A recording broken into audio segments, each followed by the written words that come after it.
अस्सलाम वालेकुम, welcome to our channel name Urdu by Adeel. आज की इस वीडियो में बात करते हैं सनाउल्लाह नाम के बारे में। तो गाइस, सनाउल्लाह नाम का मैनी बनता है अल्लाह की तारीफ़ करने वाला, अल्लाह की हम्दो सना करने वाला के होते हैं।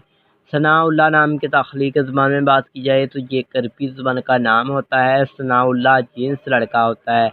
गाइस, सनाउल्लाह नाम का मज़ाहिब मुस्लिम माना जाता है।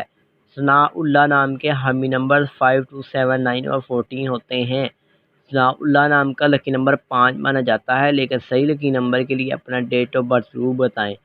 सनाउल्लाह नाम का बेहतरीन वक़्त में 7 AM से लेकर 9 AM तक इनका बेहतरीन वक़्त माना जाता है। सनाउल्लाह नाम के मुवाफ़िक दिन में बुध और जुम्मा भी शामिल होता है। अगर बात की जाए कि सनाउल्लाह नाम के लड़के कैसे होते हैं, तो आप बहुत ज़्यादा साफ़ तबीयत के मालिक हैं, ताहम आप अपने माली हालात को बेहतर बनाना चाहते हैं। सनाउल्लाह नाम की मुवाफ़िक धातों में तांबा भी शामिल होता है। गाइस, सनाउल्लाह नाम के लकी कलर्स में काला, नीला और सरमद रंग शामिल होता है।